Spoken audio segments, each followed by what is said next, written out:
Boa noite a todos. Que a paz de Deus nos envolva hoje, agora e sempre. Hoje nós vamos falar sobre Jesus e o Espiritismo. Nós precisamos parar, para refletir sobre o princípio de tudo. Milagres ou ciência espiritual? Por onde devemos começar o estudo daquele que foi o responsável por trazer a paz sobre a terra? Daquele que foi o responsável por trazer o início do que seria o amor e a fraternidade universal. Milagres ou ciência espiritual? É necessário avaliar que os dois requisitos se contrapõem quando nós estudamos o meio científico da providência divina de forma integral. Então, os milagres, à luz daqueles que na época tinham poucos esclarecimentos, significava aquilo que era de um poder sobre-humano, sobrenatural. Então, a maioria daquelas pessoas associavam a bruxaria, a feitiçaria. A época do Cristo foi muito difícil, é verdade, porque ele veio trazer a boa nova das suas mensagens acerca do que o Pai Celestial pedia para que fosse repassado à sociedade da época, e ele veio sanar as dores ou diminuir o sofrimento daquelas pessoas naquela época. Então, o conceito de milagre, ele foi atribuído ao que hoje nós conhecemos como a ciência do mundo espiritual. E só a explicação lógica de um fluido energético, de uma composição de superioridade moral e espiritual, é o que pode justificar a conduta do Cristo naquela época, do ponto de vista do seu ensinamento e do ponto de vista das curas, ou do processo de diminuição das dores daqueles que estavam ali naquele momento. Então, nesse princípio, a ciência espiritual ela está muito bem formulada na parte do Espiritismo, no livro da Gênese, Predições ou Milagres, segundo o Espiritismo. Nesse livro, nós temos as primeiras revelações ou explicações do que seriam os fatos sobrenaturais da época do Cristo, partindo do princípio da sua superioridade moral, dentro da escala espírita, do Livro dos Espíritos, e depois da composição do mundo, de como surgiu o planeta, como se organizou as sociedades primitivas até a chegada daquele que seria o escolhido, o enviado de Deus. Então, essa nova revelação, ou a boa nova do Evangelho de Jesus, ela diz mais respeito a uma composição de construção da nossa história, do que propriamente de um milagre, de uma escolha aleatória da divindade. Então, a ciência dos espíritos nos fala que Jesus, ele curou, é verdade, mas ele curou pela sua superioridade moral, ele curou pela capacidade energética, eletromagnética positiva que ele possuía, ele curou pela expansão do seu campo magnético positivo, e ele realizou essas curas com um fundamento lógico, a de continuar a transmissão dos seus conhecimentos com a prática. Porque talvez as pessoas que estivessem com dor estivessem cegas ou surdas para ouvir o ensinamento moral daquela época. Então era necessário sanar as dores. E essas dores, elas foram um marco principal da característica primordial do Mestre Jesus. Só que não só isso. O seu evangelho, ele se compõe de inúmeras narrativas que hoje são ou devem ser a base da nossa conduta na sociedade. Partindo desse ponto, qual é a base doutrinária? O porquê que o Espiritismo ele se apoia sobre o cristianismo para continuar a divulgação dessa boa nova do evangelho através dos espíritos ou do Espírito da Verdade e o seu conjunto, para que trouxesse à sociedade, agora da época de Kardec, os ensinamentos ou as explicações sobre os fatos e os mistérios do passado. Porque não mais precisamos associar a dor ou o sofrimento a uma punição, a um castigo de Deus, como assim o era antes da vinda de Jesus, ou a punição dos deuses se não o adorássemos, se não cultivássemos o ouro ou o bem material na terra. Nós agora entendemos que esses mistérios do passado, uma vez revelados pelos espíritos superiores, eles fazem com que possamos trazer a responsabilidade das nossas ações. Sofremos, sim, porque das leis de Deus nos afastamos, como diz o Espírito da Verdade. E nessa narrativa, nós precisamos compreender que não é uma punição da justiça divina o sofrimento na terra, é uma escolha. E como cada escolha tem a sua consequência, a base doutrinária vem mostrar, através da ciência, da explicação dos fatos sobrenaturais, que o mundo espiritual existe e que a vida não deve ser limitada à nossa matéria e que, portanto, nós devemos cuidar dessa matéria como instrumento do Espírito para melhorarmos a nossa condição evolutiva. Como filosofia, em uma proposta de reflexão e reforma íntima, refletindo sobre o que fizemos de errado, o que fizemos de certo e onde podemos melhorar aquilo que nós erramos. E a religião como base de restaurar a fé no cristianismo primitivo, entendendo que as pessoas da época de Jesus não precisavam de conhecimentos detalhados do ponto de vista científico para crerem na sua modificação íntima e na condição da doença material que tinham na época. A passagem da mulher que sofria com uma série de hemorragias, uma grave hemorragia durante anos, é um exemplo vivo sobre essa condição. Ela não era dotada intelectualmente de todas as ciências da medicina arcaica da época, mas ela tinha uma substância principal, que ela foi movida até chegar ao Cristo, a fé. E esse combustível deu a ela a cura daquele processo hemorrágico.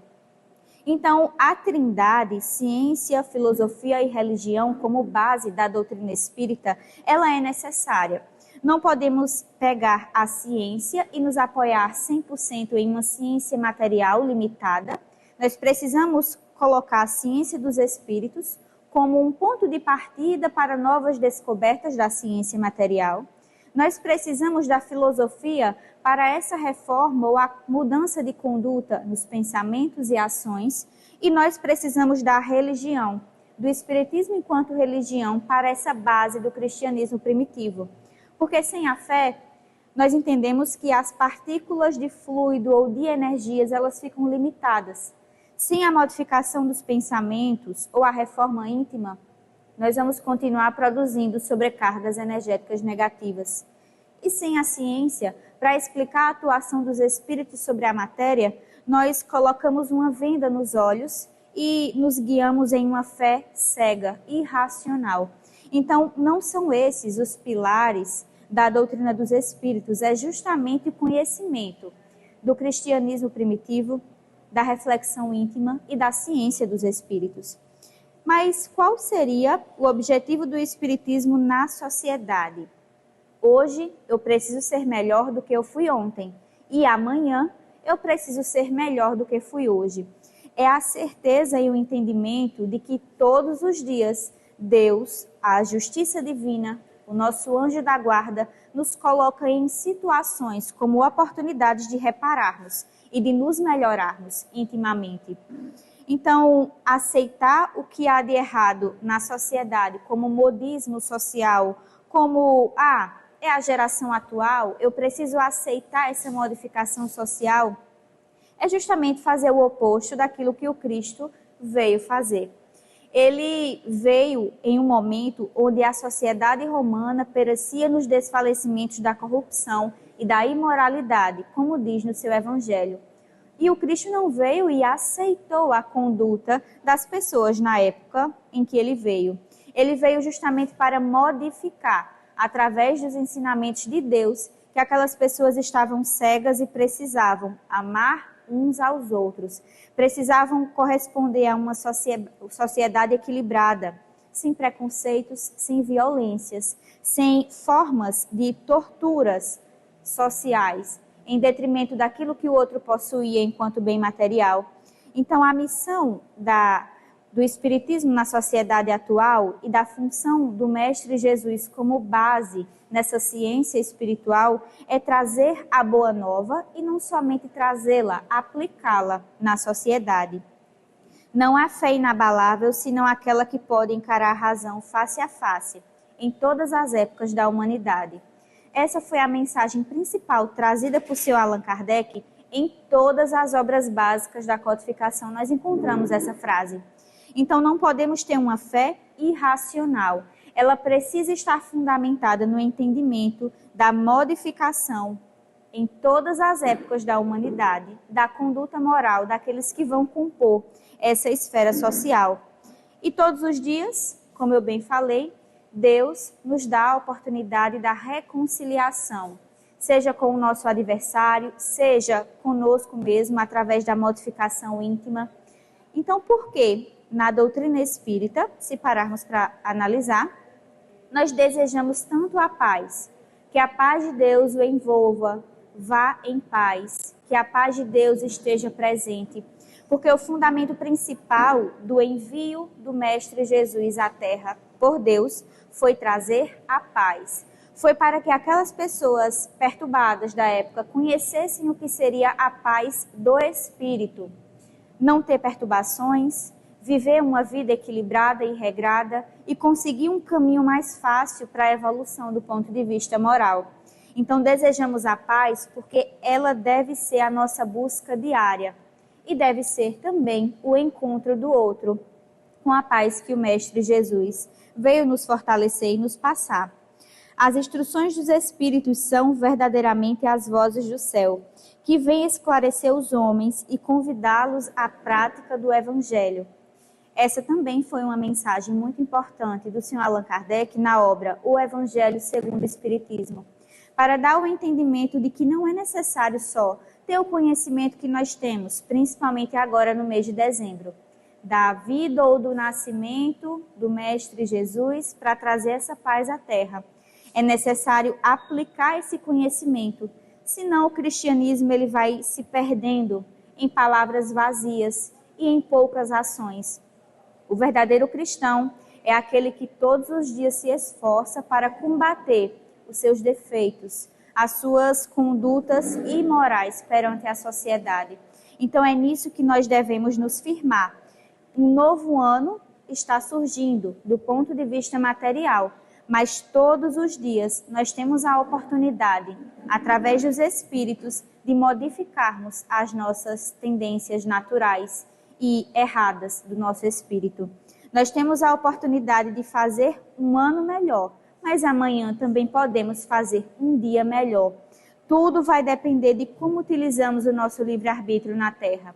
Tudo vai depender se o Mestre Jesus, ele de fato teve a sua vida e a sua mensagem enraizada no nosso espírito. Só assim nós vamos ter o conhecimento completo dessa doutrina do Espiritismo como uma ciência, uma filosofia e uma religião, com a máxima principal do Evangelho de Jesus: amai-vos uns aos outros.